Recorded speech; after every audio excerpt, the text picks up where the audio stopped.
उम्मीद करती हूँ कि आप सब खैरियत से होंगे और अपने घरों में खुश होंगे।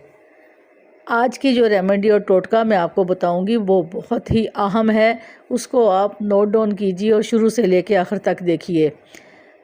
किचन में हमारे बर्तन जो कि बहुत ही ज़रूरी हैं, उनको हम काला होने की वजह से या तो फेंक देते हैं या इस्तेमाल में नहीं लाते।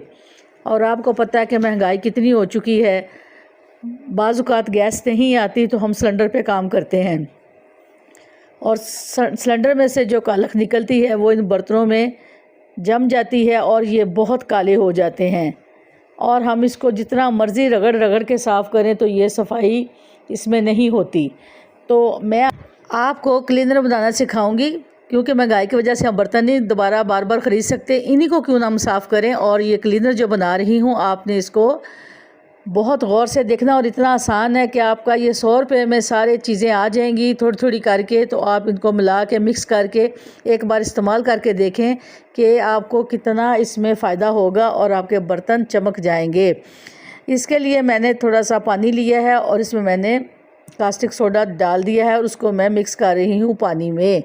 और आप तकरीबन 4 टेबलस्पून इसमें डाल दीजिए कास्टिक सोडा और इसको अच्छे से हिला लीजिए। आप ऐनक, ग्लव्स और मास्क मुंह पे लगा लीजिए ताकि आपको इसका कोई धुआं या कोई चीज़ अफेक्ट ना करे। अब मैं इसमें कपड़े धोने वाला सोडा, धोबी सोडा, वो भी डाल रही हूँ तकरीबन 4 टेबलस्पून, और वो भी इसमें अच्छे से मिक्स कर लेंगे। ये बहुत आसान है और यकीन करें जब आपके बर्तन साफ़ हो जाएंगे आप खुश हो जाएंगी और आपका ख़र्चा भी बच जाएगा नए बर्तन ख़रीदने से। आप मेरे चैनल को सब्सक्राइब करें, लाइक करें, शेयर करें और बेल आइकन के बटन को प्रेस करें ताकि आपको अगला नोटिफिकेशन मिलता रहे। अब मैं इसमें 4 चम्मच मीठा सोडा भी डाल दूँगी। ये भी सफाई के लिए बहुत ज़बरदस्त है।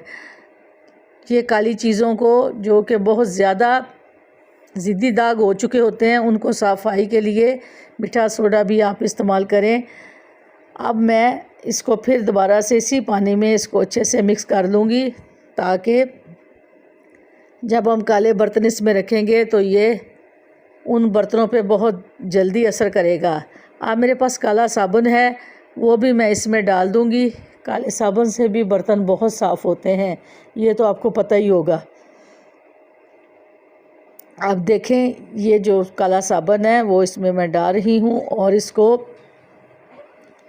शामिल कर दूँगी इसमें, और फिर हम अपने बर्तनों की सफाई शुरू करेंगे।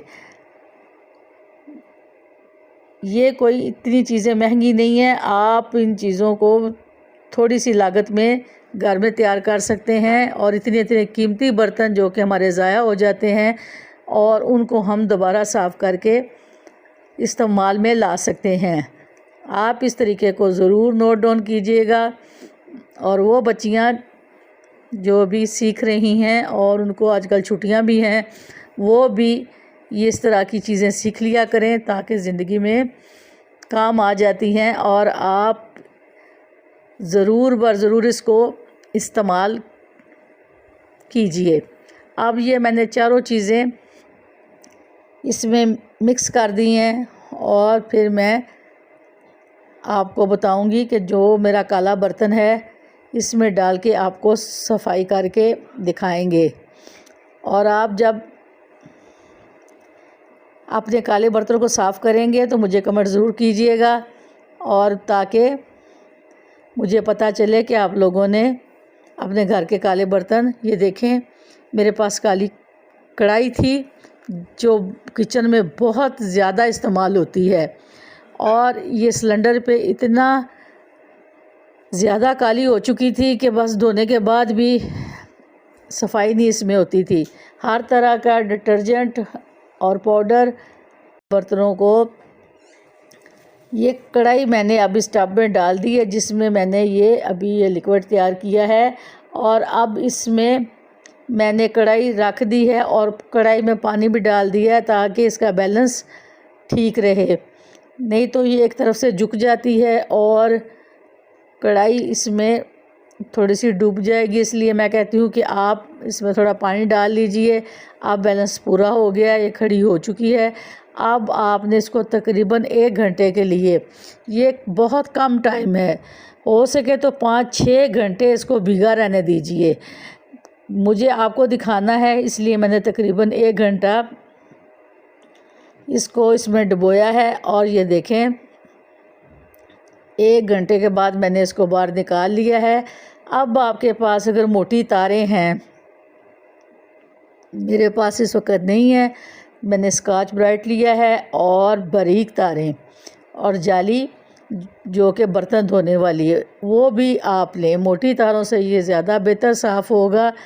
और ये देखें किस कदर अभी मैंने रगड़ना शुरू ही किया तो काला खुद ब खुद इसमें से निकल रही है और आसानी से वो जगह साफ़ हो रही है जो कि बहुत काली हो चुकी है और कभी ना साफ़ होने वाला कालख इसमें लग चुका था।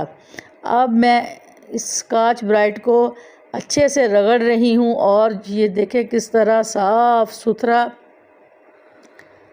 कढ़ाई का निचला हिस्सा आपको नज़र आ रहा है कि वो कितना साफ़ हो रहा है। और ज़्यादा रगड़ने से ये मज़ीद और साफ़ होगा। अगर कढ़ाई आपकी अंदर से भी गंदी हो चुकी है, इसी तरह की काली हो गई है, तो आप अंदर वाला हिस्सा भी इसी तरीके से इसी महलूल को इस्तेमाल करें और इसमें डुबो के रखें। मेरे हिसाब से आप पूरी रात इसको डुबो के रखें, सुबह उठेंगी तो ये बहुत ज़्यादा इसकी कालख नरम पड़ चुकी होगी और आप जितना रगड़ेंगी और जल्दी जल्दी ये साफ़ हो जाएगा। आप ये देखें आपके सामने ही है कि कितनी जल्दी सालों की कालख जो थी, जो साफ़ ही नहीं होती थी, 1 घंटे के अंदर आपने भिगो के रखा है और इसको अब हम साफ़ कर रहे हैं और ये चमक रही है। अभी भी इसके कुछ हिस्से पक्के हैं, लेकिन मुझे आपको दिखाने के लिए बड़े बड़े हिस्से जो जितने साफ़ हो गए हैं, जिनके बारीक हिस्से हैं, वो इसको मैं दोबारा भिगो के रखूँगी। इंशाल्लाह वो भी साफ़ सुथरे हो जाएंगे। लेकिन माशाल्लाह से अब ये इस काबिल हो चुकी है कि आप किचन में इसको रख सकते हैं अपने बर्तनों में, साफ़ सुथरा चमकदार, और आपके बर्तन इस्तेमाल के काबिल हो जाएंगे और आपको ज़्यादा लागत भी नहीं लगेगी और आपको नए बर्तन भी नहीं ख़रीदने पड़ेंगे। माशाल्लाह से देखिए ये टोटका कितना शानदार है, आप इसे इस्तेमाल करें। अगर आपको ये टोटका पसंद आए तो मुझे कमेंट ज़रूर कीजिएगा। अब आप इसको ज़रूर इस्तेमाल कीजिएगा और मुझे ज़रूर बताइएगा। अब मैं आपसे इजाज़त चाहती हूँ। अल्लाह हम सब के लिए आसानियाँ करे। अल्लाह हाफिज़।